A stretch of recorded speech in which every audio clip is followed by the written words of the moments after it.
Boa tarde, pessoal. Boa tarde, Boituva. Boa tarde a todos os que estão me assistindo pelo Facebook. Boa tarde, planeta Terra. Hoje, a entrevista aqui vai ser com a querida Joelma Pereira Camargo. Ela é nutricionista, especialista em nutrição clínica, funcional e esportiva. É mãe do Vinícius, de 4 anos.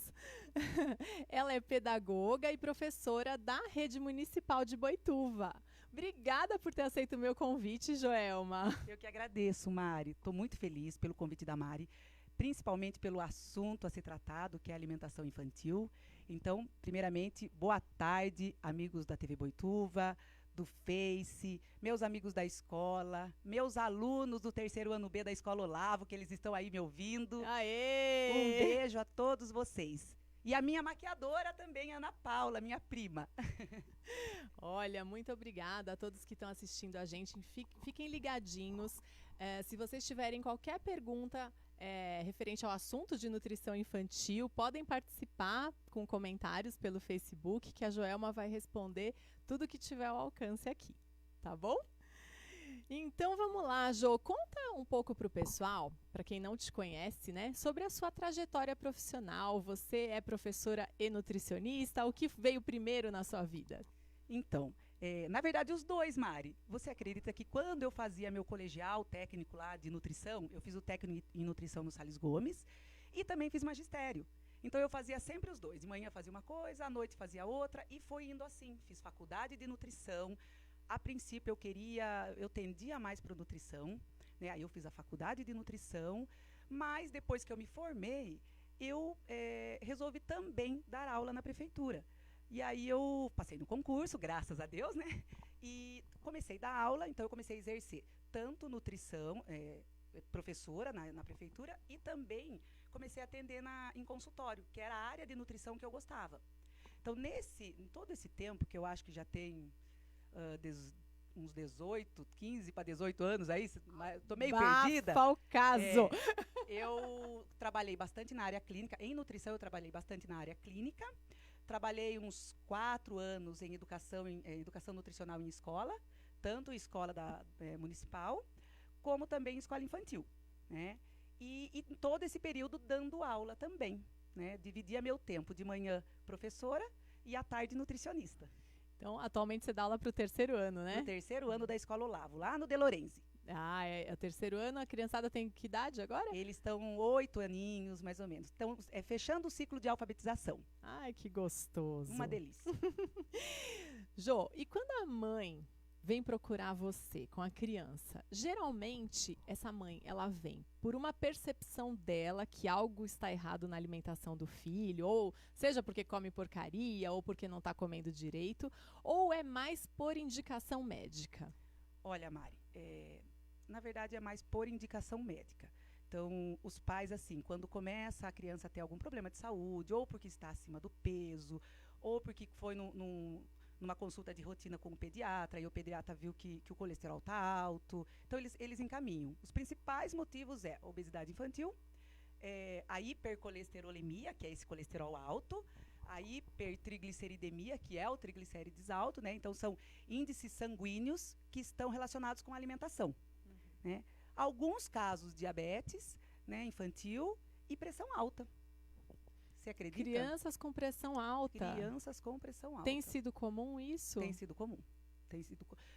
Obesidade e pressão alta tem sido muito comum nas crianças. Estão associadas, geralmente, a obesidade infantil com a hipertensão? Então, estão associadas porque é a alimentação errada, né? Então, muitas vezes a criança, às vezes os pais, eu sou mãe também, a gente sabe como é criança, né? Mas às vezes, pela rotina alimentar que ela vem e pela preferência que ela tem, e isso também vem muito, às vezes, do exemplo na casa, né, do exemplo que eles acabam observando e reproduzindo. Então, a criança ela acaba consumindo alimentos que são mais ricos em sódio, que são mais calóricos, ricos em açúcar, e isso vai causar a obesidade e também a pressão alta. Fiquem ligados que daqui a pouco a gente vai falar tudo sobre a alimentação das crianças, o que deve, o que não deve comer, e também a lancheira, que é a dúvida de muitas mães, né? Mas antes, Vamos seguir o roteiro aqui, Jô. É verdade que criança que come muito doce fica mais propensa ao diabetes na fase adulta? Olha, Mari, fica. Fica assim. Ó, eu queria, assim, até deixar um alerta para os pais. Porque toda essa propensão que a Mari fala, essa propensão, às vezes a gente usa o termo até genética, né? Então, isso vem desde a gestação. É que a gente não pode, a gente não consegue, às vezes, fazer uma programação gestacional, porque a programação gestacional você planeja uma gravidez. Mas, na verdade, quando você descobre, a mãe descobre que ela está grávida, até na gravidez ela pode determinar o que a criança pode ter no futuro. Porque se é uma grávida que consome muito doce, que não está preocupada com a alimentação, ela vai, existe a genética, mas a gente fala que existe a epigenética, né? Ela vai dar condições para que aquela criança tenha uma resistência à insulina e futuramente seja diabética. Então, desde a gravidez, nos 2 primeiros anos de vida é muito importante a mãe se preocupar com a alimentação do filho, tá? E é claro que ela fazendo tudo isso no início, essa criança ela vai crescer com um exemplo mais saudável. Então ela vai optar por alimentos mais saudáveis também.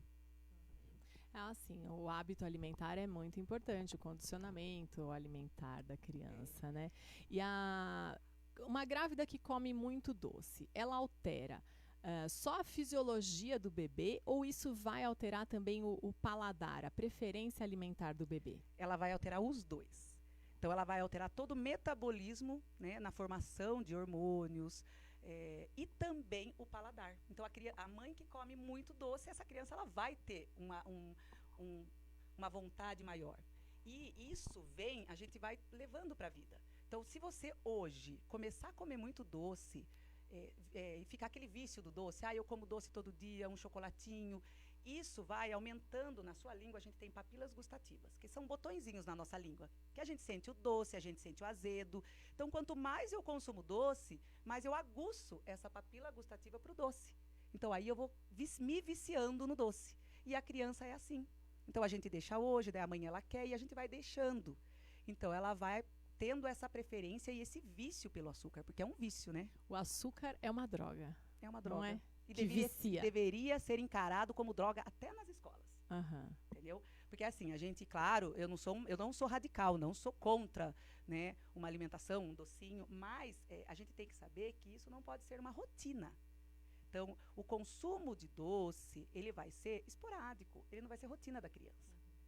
Aí ela vai aprender a comer com moderação. Ela não vai desenvolver aquela ansiedade que ela, já desde pequenininha, ela já tem. Já compensa no doce, né? Ou no chocolate, ou bala, qualquer coisa. Ou chocolatinhos hidrogenados, que às vezes eles não têm nem muito esse paladar apurado que a gente tem de escolher o doce certo.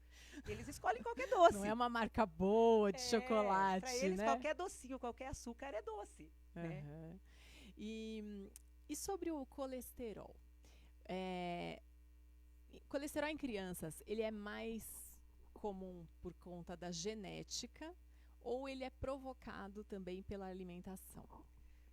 O colesterol, já se sabe que existe realmente uma herança genética, né? Então todo mundo carrega lá um pouquinho dessa herança genética, mas as condições, o estilo de vida é o principal motivo para se elevar o colesterol em adulto ou até mesmo em criança, né?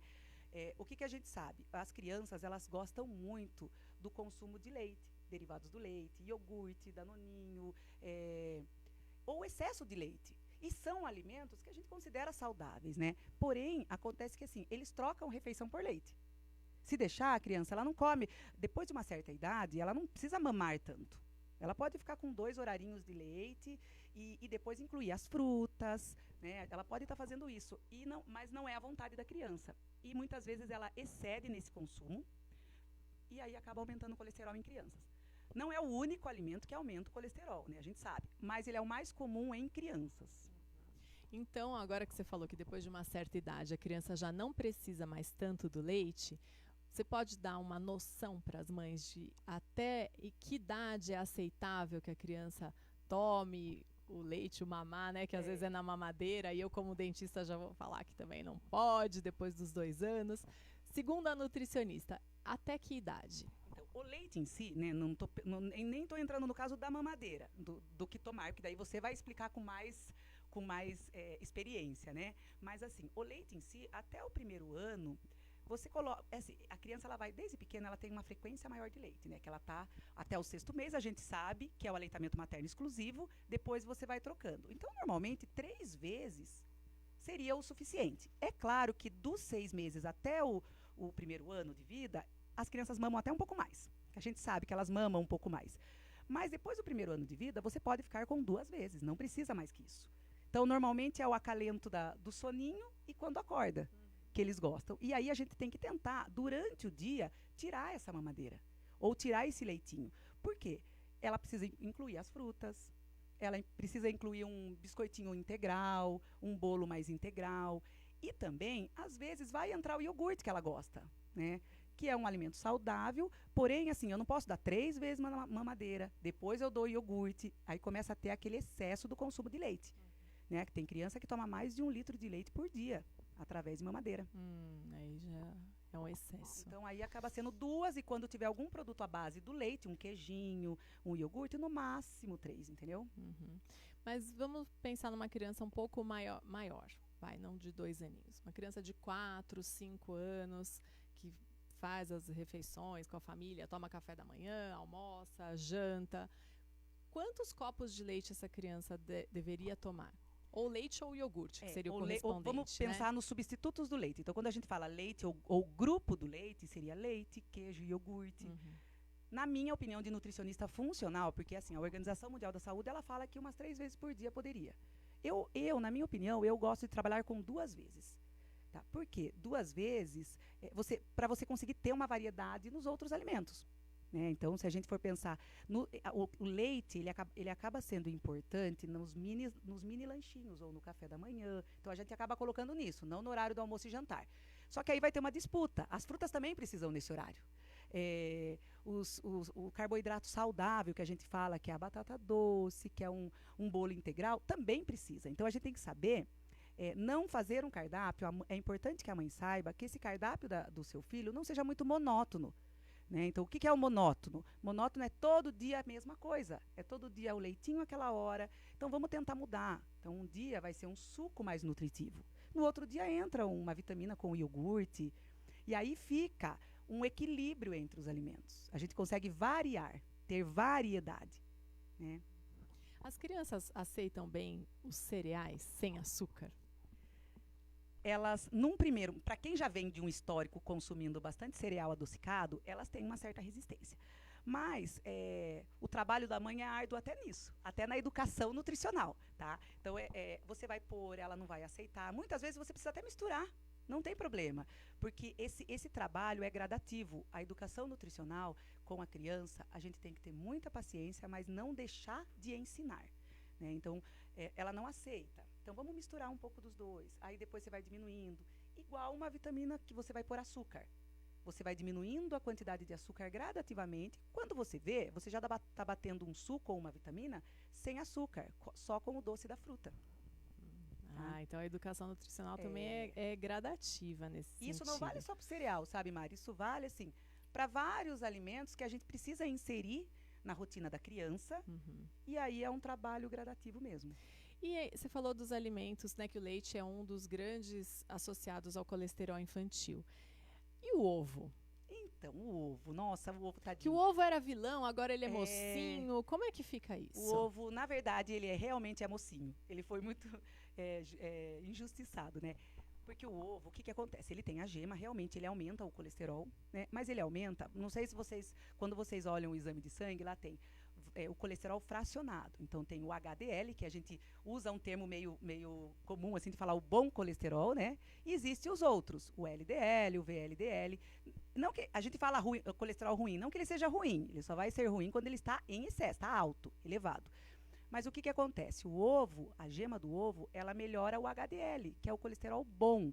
Então, o ovo, mesmo para quem tem colesterol alto, não precisa deixar de comer ovo. Inclusive, precisa consumir o ovo, tá? Então, pode consumir, e criança pode consumir ovo todos os dias. Tá? O ovo, ele acaba sendo uma fonte de proteína, pela albumina que está na clara. Ele é uma fonte de gordura boa, né? Então, ele é uma fonte de energia.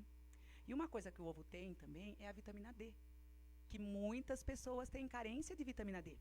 Olha, essa foi novidade, eu não sabia. E aí você consumindo a gema, né, que ele está mais presente na gema, você consome a vitamina D, não esquecendo que tem que tomar o solzinho também. não tira o sol que tem que tomar, né? Sim, com certeza. E me fala uma coisa, e sobre a obesidade? Então, crianças obesas, elas são mais predispostas a todas as doenças que a gente citou até agora, né? Hipertensão, diabetes, colesterol. Tem mais alguma? A gente falou? Tem a hipertensão, diabetes, colesterol, tem a hiperdislipidemia, que envolve o triglicérides e o colesterol, né? Triglicérides também. E aí, por que essas crianças ficam mais propensas? É porque elas já têm uma alimentação totalmente desequilibrada e, na verdade, a obesidade ela é consequência disso? Ou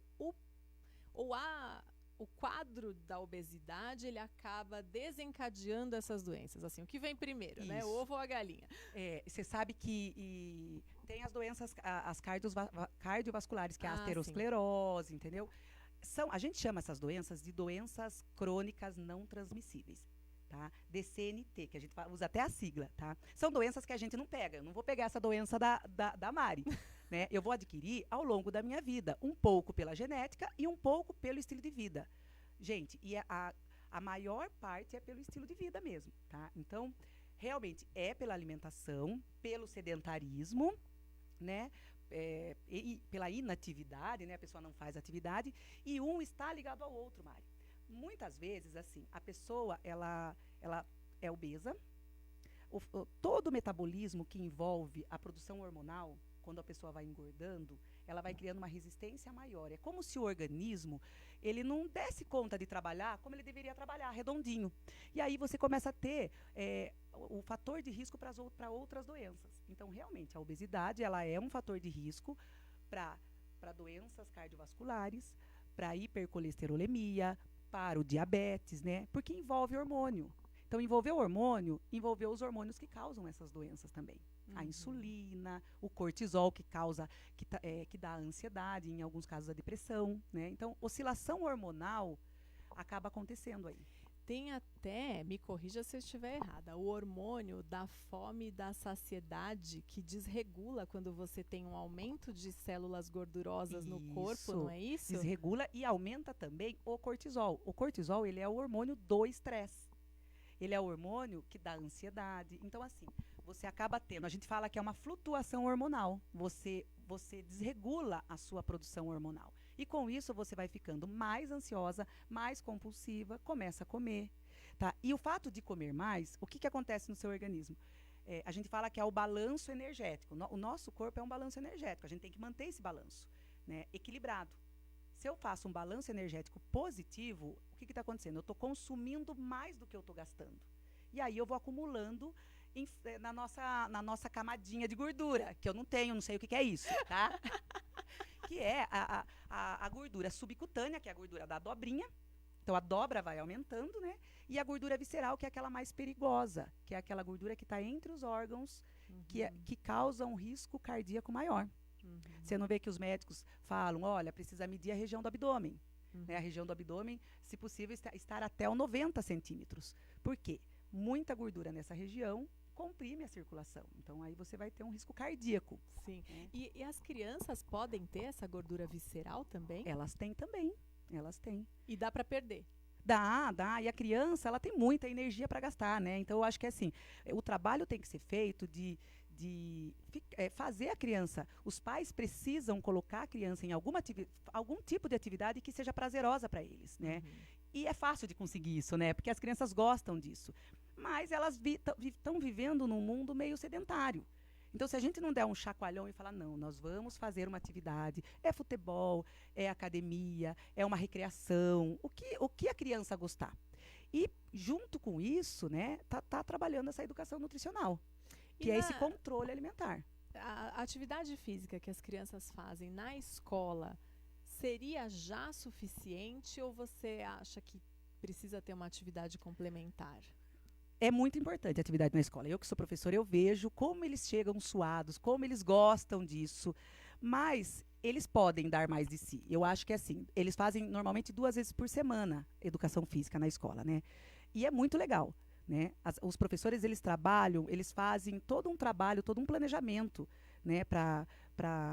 De atividade física para trabalhar a criança.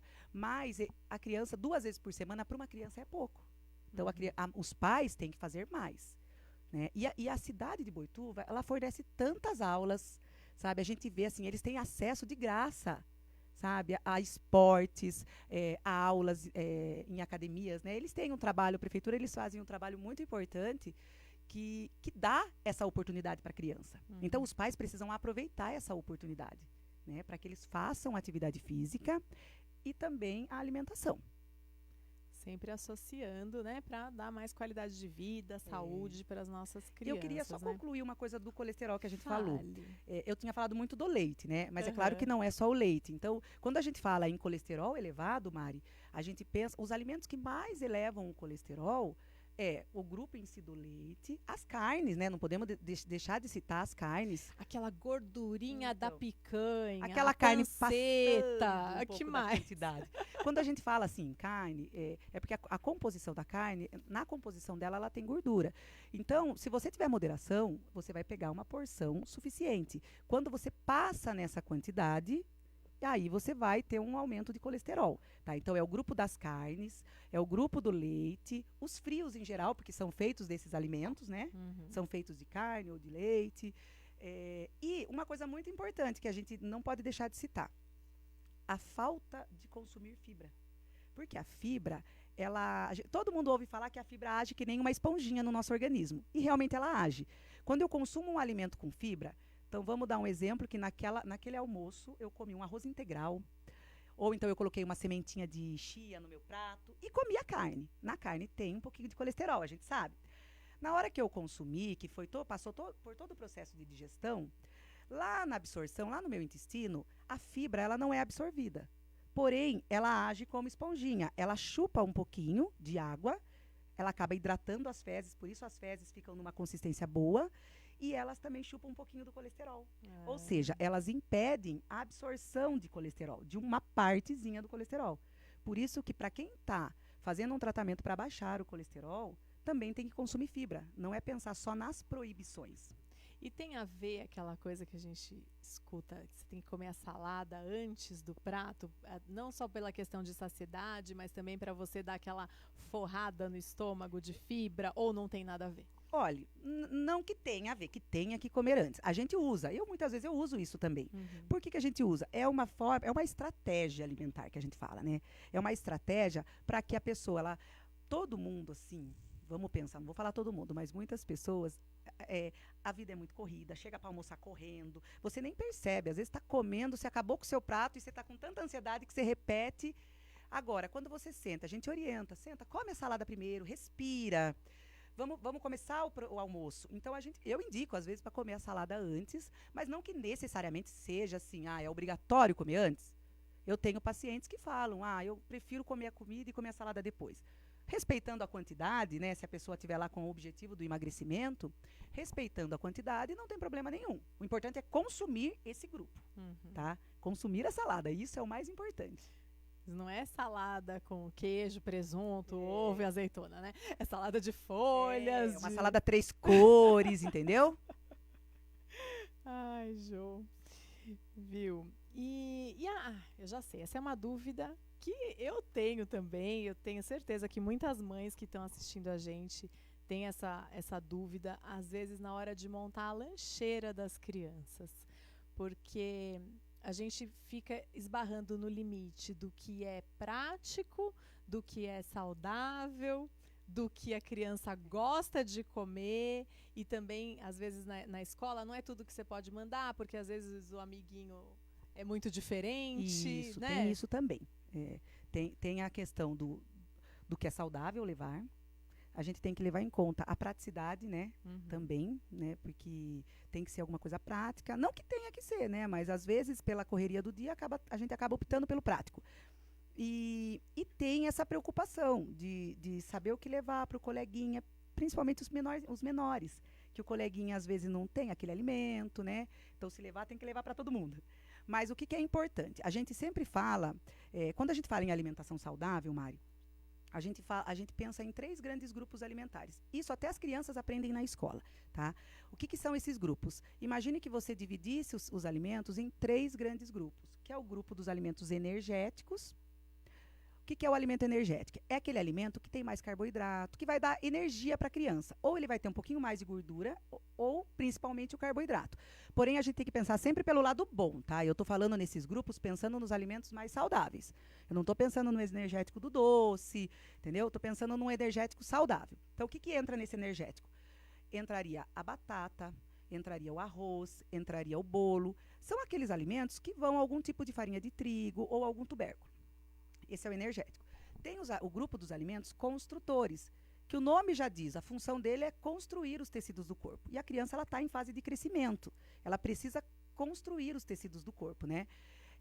Esses alimentos são os alimentos que têm mais proteína, tanto que eles são bons para construir o músculo, ganhar massa muscular.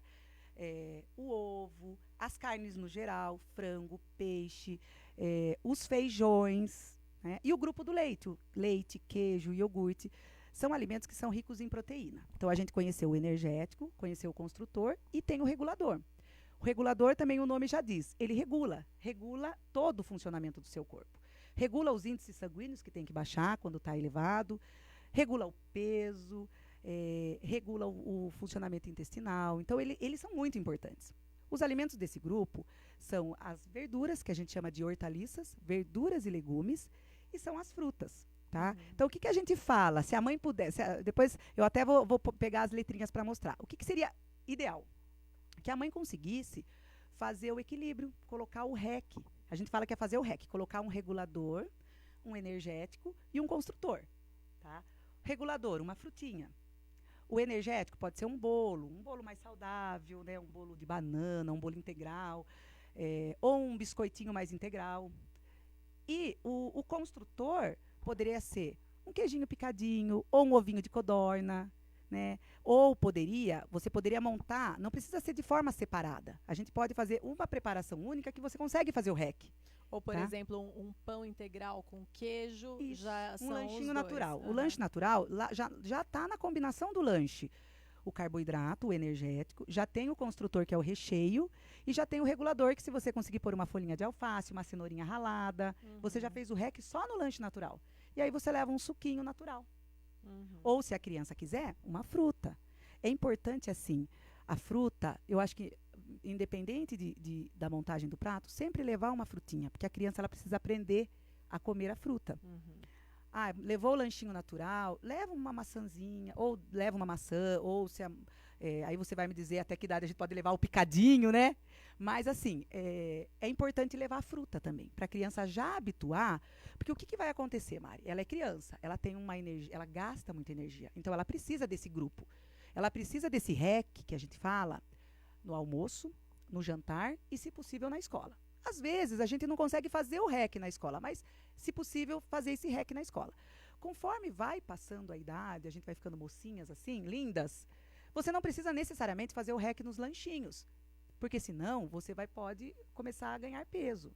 Então, você vai tendo que ficar mais com as frutas. Quando você fica adulta, esses mini lanchinhos, muitas vezes ficam mais leves, com uma fruta ou frutas secas, e aí você vai diminuindo um pouco a quantidade. Para não adquirir a obesidade. O metabolismo vai diminuindo, aí tem que se eu adaptando, até trouxe aqui, para não esquecer, tem que gravar, tá?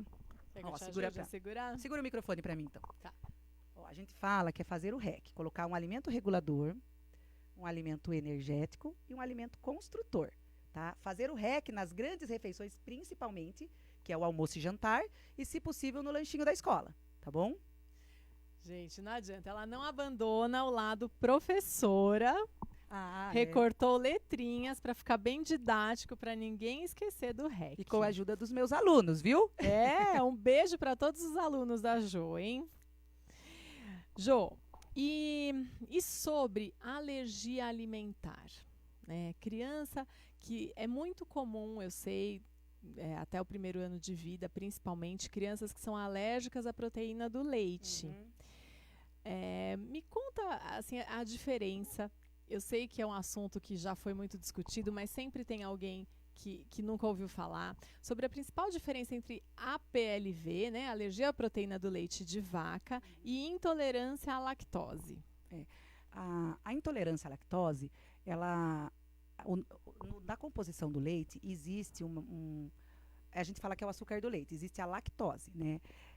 A pessoa que é intolerante à lactose, no processo digestivo dela, ela não produz uma enzima que chama lactase. Então, a função dessa enzima é quebrar, é ajudar na digestão da lactose. Então, a criança, por ela não ter essa enzima, ela vai ter uma intolerância à lactose. O organismo dela não tolera a lactose. Então, o que acontece? Ela vai consumir aquele alimento, ela tomou o leite. Ela vai sentir cólicas, ela vai ter como se fosse uma reação gastrointestinal. E muitas vezes solta o intestino, justamente porque aquele organismo, aquele estômago e aquele intestino não está preparado para digerir aquele nutriente. Então, isso é a intolerância. No caso da alergia, a pessoa ou a criança, ela vai ter alergia às proteínas do leite, que é a caseína principal, entendeu? Então, nesse caso, o assunto é um pouquinho mais delicado, porque na alergia, as reações da alergia, a criança começa a passar mal de verdade, ela começa a ter dificuldade para respirar, igual uma reação alérgica mesmo, tá? E também existe uma coisa no meio de tudo isso, Mari, a hipersensibilidade alimentar, que ela não é uma alergia de passar mal, de eu comer, fechar a glote, passar mal, e não é uma intolerância. Ela a gente fala que é uma alergia meio que tardia, é uma hipersensibilidade. Você até convive com o alimento, você consome ele, mas ele não cai muito bem em você, tá? Então, tem crianças que têm, e isso é muito comum, às vezes, a gente perceber depois com o adulto. A pessoa fala, alguns pacientes que passam comigo, a vida inteira eu consumi pão. Agora, esse pão está me fazendo mal. Porque ela desenvolveu essa alergia, essa hipersensibilidade ou alergia tardia. E o que a gente faz nesse caso? A gente tenta diminuir o consumo desses alimentos. Então, se a partir daquele momento você não está tolerando tanto aquele alimento, você está tendo uma certa reação por aquele alimento, e essa reação vem desde um estufamento abdominal, alteração no funcionamento intestinal, não consegue ir no banheiro direito, da olheira. Aí você pode até consumir esse alimento, mas tem que consumir em pouca quantidade. Nossa, alimento da olheira? Como assim? Olheira. O sinal de alergia não necessariamente é o coçar e é o passar mal. Tem vários sinais de alergia que a gente fala. Então, a olheira é um sinal. Eu costumo fazer com os meus pacientes, a gente fala que é um rastreamento metabólico. Então, você faz várias perguntas sobre sintomas do seu corpo. Sente coceira no olho, sente estufamento quando come algum determinado alimento. Então, a gente faz um questionário. E, através daquele questionário, a gente consegue perceber na pessoa esse alimento que ela tem a hipersensibilidade. Tá? Mas não é assim, é o que eu falo, você não precisa tirar ele da sua vida. Mas aí você tem que estar ciente que esse alimento tem que ser reduzido da sua rotina alimentar. Agora, voltando no caso da criança, muitas crianças elas acabam desencadeando a alergia mesmo por uma introdução precoce do leite da mãe, que introduz o leite mesmo de vaca antes da hora. Então, assim, a gente sabe que até o 6º mês não pode, é o aleitamento materno. E, claro que, se a mãe não produziu leite, se for por indicação médica, você vai introduzir os leites específicos para a idade. Então, o médico, o pediatra, ele vai estar orientando, ou se estiver passando por uma nutricionista, mas normalmente nessa idade está passando pelo pediatra. Ele vai estar orientando qual leite é o correto. Mas muitas mães acabam dando até o leite de vaca um pouco diluído, né? Ou se a mãe consome o leite de vaca, essa proteína também não vai para o leite materno? Se for no caso da alergia. Da alergia, mas não assim que não a mãe tomar e pela criança. A não ser que essa criança ela foi diagnosticada com uma alergia realmente, e aí, às vezes, a mãe tem até que parar de amamentar. Ou ela não toma, que eu prefiro faz a dieta, né? Mas é uma dieta rígida, e aí sim, tá? Mas o principal motivo é a introdução precoce. Né? Então, tem que saber o tempo certo. A criança, até o 6º mês, ela não está com o organismo dela preparado, o estômago dela, o intestino, preparado para receber os alimentos que a gente recebe. Então, existe produção de enzimas, existe produção de suco gástrico, que ela nasceu, ela está começando a regular todo esse funcionamento. Por isso que é o aleitamento materno exclusivo. Aí, a partir do 6º mês, vai começar a introdução. Começa pelas frutinhas, os vegetais, que não são alimentos considerados alergênicos. Então, aí você começa com essa introdução gradativa, para que daí a criança possa ter uma alimentação saudável, né? Aí você introduz todos os grupos alimentares. Mas o que tem que tomar cuidado, e está sempre conversando com o pediatra, posso pôr esse alimento? Eu tenho um bebê aí de 6 meses, eu posso introduzir? Tem que perguntar, porque senão você vai acabar introduzindo precocemente e aí a criança pode desenvolver uma alergia no futuro. Jô, e conta pra gente como é na sua casa com o seu filho, Vini. O Vini tá com 4 aninhos e eu sei que ele tem algumas restrições alimentares, né? Filho de nutricionista, então, né? Então ele deu sorte de ter uma mãe que cuida muito da alimentação dele. Conta pro pessoal, como que é a alimentação do Vini? A alimentação do Vini, eu me preocupo muito com a alimentação dele, né? O meu filho, ele é cardiopata, né? Então ele já passou por 3 cirurgias cardíacas, já fez angioplastia, já fez cateterismo. Então ele vem de um histórico que ele teve um probleminha de saúde. E aí faz 6, 7 meses que ele foi diagnosticado com autismo também, transtorno do espectro autista.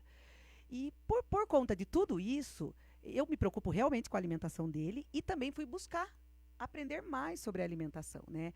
E já tem estudos que comprovam, assim, que no caso do autismo, existem algumas restrições alimentares, justamente assim, por conta do trato gastrointestinal deles. Eles têm uma certa propensão a algumas alergias ou hipersensibilidades, e com isso acaba alterando um pouquinho o funcionamento intestinal, ele acaba tendo que ficar restrito a alguns alimentos, né? Ele também tem um pouquinho dessa alergia ao leite, então eu acabo não podendo dar o leite para ele. E o protocolo normalmente de alimentação para o autismo é uma alimentação sem glúten, sem a caseína, que é a proteína do leite, sem o glúten, que é esse aminoácido presente na farinha de trigo, sem a soja e sem o açúcar. Mas o açúcar é com restrição de açúcar, né? O açúcar para todo mundo né? Então, assim, com consumo moderado do açúcar, né? E eu faço essa dieta com ele, sim. No começo, eu falei, gente, vai ser muito difícil, porque tudo é movido à farinha de trigo, né? Mas eu fiz nutrição funcional, e na nutrição funcional, a gente trabalha com um consumo reduzido de farinha de trigo também, de glúten. E no caso do Vinícius, o que hoje eu faço? A caseína, o leite, eu acabo tirando, porque ele tem uma reação alérgica junto com todo esse processo. A farinha de trigo eu uso esporadicamente. Então, assim, eu aprendi a pegar o energético, a pegar o carboidrato de outras preparações. Então, a linha da alimentação funcional, ela é muito boa para isso. Porque na alimentação funcional você trabalha com as raízes como fonte de energia, mandioquinha, batata doce. A polenta é um energético para a criança. Então, você pode usar outros meios de energético que não precisam diariamente ser o pão, né? E aí eu consigo reduzir o glúten para ele. Olha só. E aí, como estamos de comentários? Temos perguntas para a Joelma. Boa tarde, Mariela. Boa tarde, Joelma. Boa tarde, Gabriel. Não temos perguntas, mas temos muitas pessoas aqui nos acompanhando. Que legal. Beijo para todo mundo que está assistindo a gente. Jaqueline Camargo está nos acompanhando. Logo ela vai estar aqui, a Jaque. Um beijo, Jaque. Marcos Garbellini também está aqui. Amigo, um beijo, Marcos. Meire Fornazeiro Zieiro está aqui. Beijo, a Meire. Edivan, Camila, Tamires, Eliana Gonçalves também está aqui. Daniel Demarche está aqui também, falou na área. O pessoal mandando um abraço. Joemir Camargo também tá aqui. Meu irmãozinho. Olha, falou beijo assim: pra todo mundo. Joelma fera, tudo bem que sou suspeito. Mandou um abração pra todo mundo. Jacira Camargo também está aqui. Siroca. Simone, enfim, um monte de gente mandando um abraço e parabenizando pelo programa. Muito obrigada, gente. Deixa eu aproveitar e agradecer também os nossos apoiadores. O Espaço Ângela, a Ângela do Espaço Ângela, que produziu meu figurino.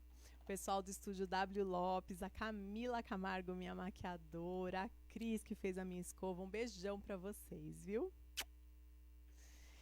Então, Jô, e conta um pouquinho, você falou dessa alimentação específica para o autismo. Então, esses estudos têm demonstrado que o intestino dos autistas tem uma diferença na absorção, é isso?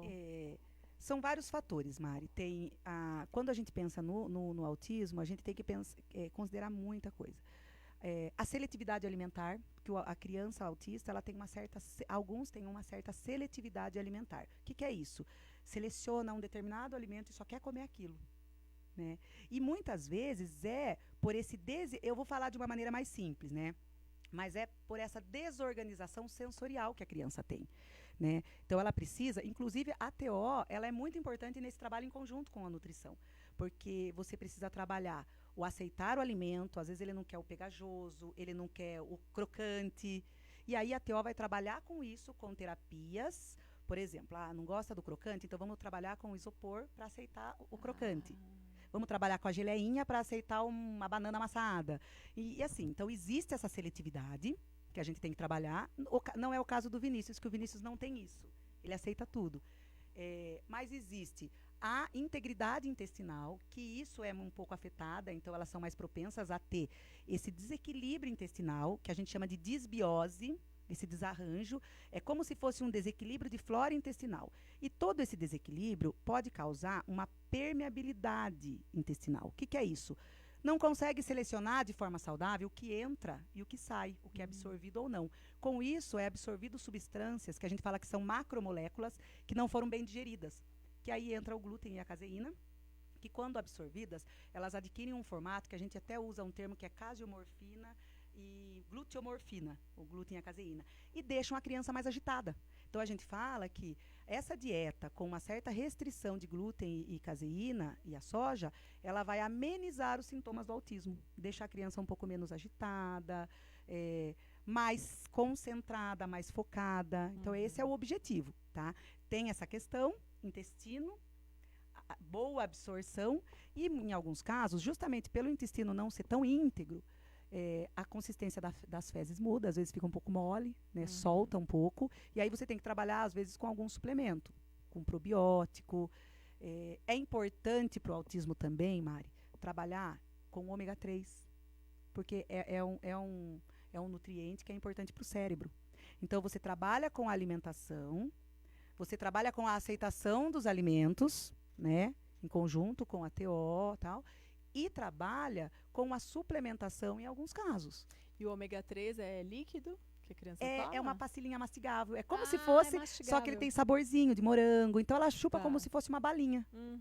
Olha que fácil, hein? Para dar para as crianças. E é importante, assim, sempre estar consultando o médico ou a nutricionista, porque tem que ser um ômega 3 saudável. Certo. Indicado, tem que ser específico, né, com a dosagem certa, mas isso tanto o médico, o neuro, no caso, se for uma criança especial, provavelmente vai ser um neuropediatra, ou até o pediatra, que pode estar indicando, ou o nutricionista, tá? Muito bom. Mas não é difícil, gente, a gente vê, o Vinícius tem o privilégio de estudar numa escolinha que trabalha dessa forma também. E a alimentação deles é muito saudável. Então, é omeletinho de cenoura, é uma frutinha picada, é batata doce. Então, são alimentos que parecem estranhos. Fala, nossa, mas eu vou dar isso para o meu filho? Eles aceitam, eles acabam gostando. Frutas secas, castanhinha, é saudável. Quem não gosta de milho cozido? Muito bom. Milho cozido. Então. E a criança tem isso também. Se todos os coleguinhas estão comendo, eles acabam aceitando melhor, né? E isso é muito comum que a gente vê nas escolas. Às vezes a mãe fala, eu acho que não vai aceitar a salada no prato. Aí quando você vê, tá comendo salada. E aí o filho faz a manha só na casa, né? Na escola faz bonitinho. Bom, aproveitando o gancho que você está falando de alimentação na escola, a gente falou sobre lancheira, né? Pela sua experiência, você acredita que até uma certa idade seria mais recomendável a criança não levar lanche de casa, até por conta dessa preferência que ela está ainda desenvolvendo? Eu sou a favor, sim. Eu sou a favor que a escola ofereça, porque a escola ela é uma instituição educacional. Então, da mesma forma que existe a educação, existe todo o processo pedagógico dentro da sala de aula, e a matéria de ciências envolve alimentação, saúde, né? Você trabalha isso dentro da sala de aula. Alimentos saudáveis, higiene. Na hora do intervalo, na hora do recreio, você tem que pôr em prática isso. Você tem que praticar o que você aprendeu. Então, eu sou a favor de uma alimentação fornecida pela escola, porque aí você trabalha essa educação, a introdução dos alimentos saudáveis. Eles brincando, eles acabam comendo, né? Sou a favor, assim, até de ter um trabalho mais com um olhar diferente nas cantinas, que eu acho que é muito importante, né? Ou ter uma cantina saudável ou não ter cantina, né? Vamos e venhamos. Eu acho que, assim, ter uma cantina saudável é interessante para que a criança aprenda a fazer escolhas, porque nessa idade, Mari, a gente tem que ensinar eles a escolherem. Né? Cantina, geralmente, é escolas a partir do primeiro ano que tem cantina. A partir né? do primeiro ano. Educação infantil, não. Tem, né? E na educação infantil, eu acho muito importante a aula de culinária. Porque na aula de culinária, que eles vão lá mexer na massa, cortar, picar, com a faquinha especial infantil, né? Picar frutinha, brincar, colocar na boca do coleguinha, experimentar. Então, isso é importante, precisa disso. Horta, né? Muitas escolas têm horta. Eu acho que é um processo bem interessante para a criança cuidar, né? Colher, molhar, né? E regar a hortinha. E a criança, ela começa a gostar quando ela se familiariza com o alimento. Se é um alimento que não está presente na casa dela, ela não vai gostar. Sim. Ela vai estranhar. Agora, se todo dia tem lá uma saladinha verde, ou um legumes, um vegetal, aquilo é comum para ela. Ela vai comer. Ela vai se familiarizar. Às vezes, a escola faz esse papel. Quando na educação infantil tem a aulinha de culinária. Ela faz todo esse papel de inserir a criança naquele alimento. E aí, os pais na casa trabalhando em conjunto. E sobre a cantina, quais alimentos ou bebidas você acredita que deveriam ser proibidos em cantinas de escola? Já existe uma lei, né? Existe leis da alimentação escolar que coloca um limite de quantidade de açúcar, de quantidade de sódio, que as merendeiras, a nutricionista de uma escola orienta a merendeira e a nutricionista ela tem que seguir. Então, eles estão lá num trabalho todo importante dentro de uma merenda, que tem que ter aquele equilíbrio entre os grupos, equilíbrio alimentar. Então, a cantina ela tem que andar junto. Então, para mim, o que seria proibido em cantina? Chocolatinhos hidrogenados, pirulito, balinha. Eu acho que isso não precisa ter na cantina. Porque eu, na minha opinião, como mãe, nem vou falar como nutricionista, né? Mas como mãe, teria que ser um alimento para um final de semana, para um passeio, não aquele alimento frequente da criança. Para o dia a dia. Para o dia a dia. Né? Então, eu tiraria todas essas guloseimas, né? Colocaria, poderia ter um chocolatinho mais saudável, mas se a gente for parar para pensar, eu acho que até não precisaria nem ter. Se, de repente, a escola fornece, já é o suficiente, né? E lanche, você acha que teria que ser só lanches naturais? Que tem cantinas que tem hambúrguer, cheeseburger, essas coisas, né? Eu acho que poderia ser lanche natural, poderia ser biscoitinhos integrais, que às vezes a criança ela quer comer uma bolachinha. Pode ser um biscoitinho integral, pode ser potinhos de salada de fruta, ou fruta mesmo, ter lá à disposição a fruta, que é saudável. E os sucos? Suco de caixinha é rico, hein? Então, hein? É rico em muito açúcar. E, na verdade, alguns sucos de caixinha, tem sucos de caixinhas que são bons, né? A gente tem que pensar, assim, que a alimentação, hoje está sendo repensado isso. Tem que ser o minimamente processado, o mais natural possível ou minimamente processado. Né? Quando a gente fala em minimamente processado, então, o suco natural seria o natural mesmo lá. Eu vou lá, espremo a laranja. O minimamente processado é quando você faz, espreme a laranja, se precisar, põe um pouquinho de água, mas ainda está naquela garrafinha, que tem que ser refrigerado. E com o mínimo de conservante, se possível, nem colocar. E aí você começa a colocar um conservante, um corante. Vamos pôr um pouco mais de açúcar, vamos diluir mais. Então, o que vai acontecer? Esse suco vai ser 10% de suco e o restante são substâncias que não produto químico, né? E aí acaba sendo um suco ultraprocessado. E é mais saudável, já ouvi correntes que defendem que a gente não deveria tomar suco, que deveria tomar água e comer a fruta, porque isso seria mais benéfico para o nosso organismo por conta das fibras, né? Quando você ingere o suco, às vezes você acaba perdendo os nutrientes, né? Você tem o sabor da fruta, mas acaba aumentando as calorias e perdendo nutrientes, e você acaba ingerindo menos água. O que você acha disso? Eu sou a favor do suco, sim, sabe? Eu acho que o suco é importante, porque é uma forma diferente de você trabalhar a fruta. Lembra que eu falei da variedade? O que não pode é a criança deixar de comer a fruta, porque realmente, quando você come a fruta, você vai ter mais fibra, você vai ter o processo da mastigação, que é importante, né? Então, o mastigar, o morder, sim, que trabalha toda essa parte da mastigação, então isso é importante. Mas um suco nutritivo, você consegue fazer um suco colocando fibra e ficar um suco saudável. Eu acho que dentro aí, as crianças precisariam comer pelo menos umas 3 frutas por dia. Então, dentro das 3, poderia ser 2 frutas e um suco. E um suco. Eu sou a favor do suco, sim. Não sou a favor do suco adocicado ao extremo. Então, se possível, ele natural, sem açúcar. Mas as frutas que precisam, colocar o mínimo possível. Então, um suco de maracujá, um suco de limão, colocar pouco, né? Muito bom. Então, vamos encerrando nossa entrevista de hoje. Adorei, foi muito informativa. E eu vou encerrar com um pratinho saudável de comida. Seu pratinho. Olha aí, gente. Aqui tem um exemplo do equilíbrio alimentar. Vocês estão vendo que aqui tem a cenoura com o brócolis representando o alimento regulador.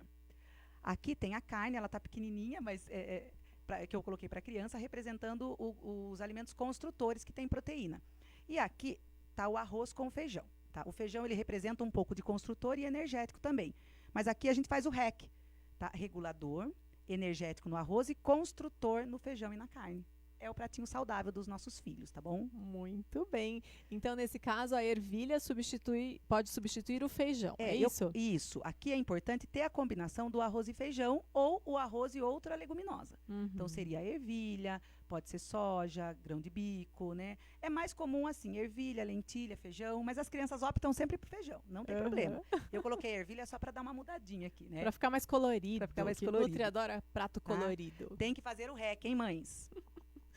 Então, muito obrigada pela audiência e até a semana que vem. Um beijo.